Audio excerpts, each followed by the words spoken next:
ذاکر نائک کہتے ہیں کہ جو مر چکا اس سے کچھ مانگ نہیں سکتے، یہاں تک کہ پیغمبر محمد صاحب سے بھی نہیں۔ آج کی تاریخ میں ہم محمد صلی اللہ علیہ وسلم سے بھی نہیں مانگ سکتے۔ باقی لوگ کو تو چھوڑو، سنت اور باقی بابا لوگ کو چھوڑو، محمد صلی اللہ علیہ وسلم کو بھی ماننا ہمارے لیے حرام ہے۔ ذاکر نائک کے بھاشنوں سے تمام مسلمان ناراض ہیں۔ وہ مزاروں کو مٹی میں ملانے کی بات کرتے ہیں، محمد صاحب سے بھی منت مانگنے کے خلاف ہیں کیونکہ وہ مر چکے ہیں۔ وہ امام حسین کے قاتل شاسک یزید کی بڑائی کرتے ہیں۔ سرکار نے لکھنؤ میں ان کے لیکچر دینے پہ روک لگا دی ہے اور ان کے خلاف فتویٰ بھی آ گیا ہے جس میں ان کے بھاشنوں کو حرام قرار دیا گیا ہے۔ لکھنؤ سے کمال خان، NDTV انڈیا کے لیے۔ اتنی بے ادبی پہ عرض کیا باری تعالیٰ یہ کتنا بڑا گناہ ہے۔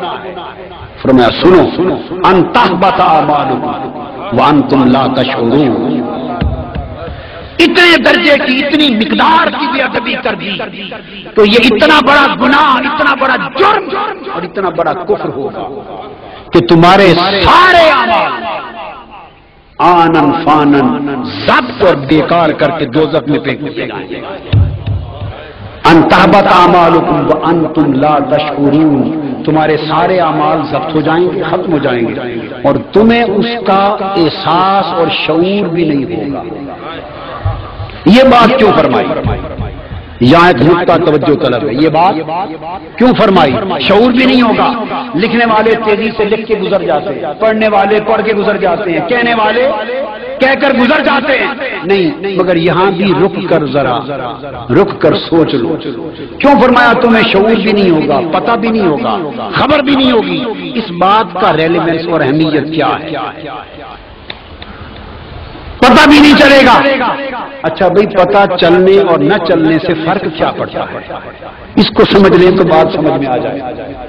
فرق یہ ہے کہ اگر پتہ اعمال ضبط ہو گئے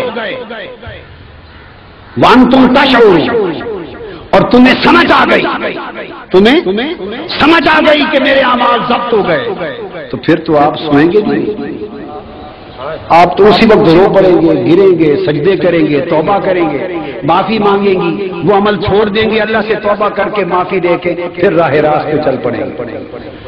اگر پتہ چل جائے تو اس کا فائدہ یہ کہ میرے اعمال تو ساری زندگی کے برباد ہو گئے۔ جس کو یہ پتہ چل جائے وہ مسلمان آرام سے سوئے گا، ایک رات بھی نکالے گا نہیں، وہ تو گڑ گڑائے گا، روئے گا، چیخے گا، مار مرے گا، توبہ کر لے گا، اور جب توبہ کرے گا اللہ معاف کر دے گا۔ جب توبہ کر لے گا اللہ اس کا وطیرہ ہے معاف کر دے گا۔ مگر فرمایا ایک وہ کفر ہے جو معاف کر دیتا ہو، اور جس کو معاف کرنا ہوتا ہے اس کو پتہ چلنے دیتا ہوں کہ یہ کفر کر بیٹھا، اسے خبر ہونے دیتا ہوں، اسے شعور ہونے دیتا ہوں، اسے پتہ چلنے دیتا ہوں تاکہ اسے پتہ چلے، یہ معافی مانگے، توبہ کرے اور میں معاف کر دوں۔ یہ ایک سلسلہ ہے، اور جس کے بارے میں طے کر لوں کہ اس بدبخت کو معاف ہی نہیں کرنا، اس بدبخت کو معاف ہی نہیں کرنا۔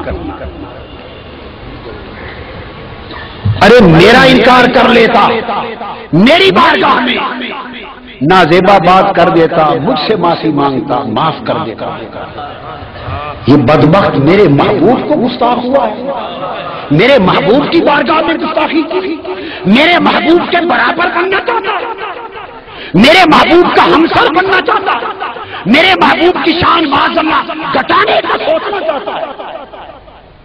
اس کی جرت اور ایسوں کو بھی معاف کر دوں توبہ کے بعد، ہائے ہائے یہ بات اگلی سننے والی۔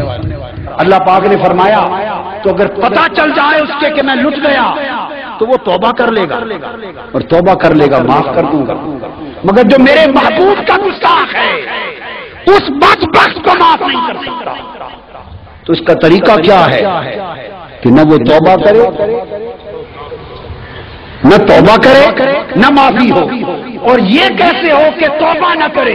اس کا یہی طریقہ ہے کہ اس بدبخت کو پتہ ہی نہ چلے ہائے ہائے کہ میں لٹ گیا، کہ میں لٹ گیا۔ اب وہ زندگی بھر سمجھتا رہتا ہے کہ میں نے اتنے مدرسے بنائے، اتنی مسجدیں بنائی، حضور کی سنت پر عمل پیرا ہوں، اتنے حج کیے، اتنے عمرے کیے، اتنی نیکی کی، اتنی تبلیغ کی، اتنے جہادوں میں شریک ہوا، عمر بھر خوش ہے، گھمنڈ میں ہے کہ اتنے اعمال میرے پلے، اسے خبر ہی نہیں کہ بدبخت پلے کچھ بھی نہیں، تو لٹ گیا، مگر اسے لٹنے کا علم ہی نہیں، چونکہ علم نہیں لہذا گھمنڈ میں خوشی میں ہے، جب اس کے لٹنے کا علم نہیں لہذا توبہ بھی نہیں، اور توبہ نہیں تو معافی نہیں، یہ یک لاکھ پتا چلے گا جب آنکھیں بند ہوں گی اور قبر میں فرشتے آ کے اٹھائیں گے، ما کنت تقول فی اتحاد رجل محمد، فرشتے اٹھا کے پوچھیں گے بدبخت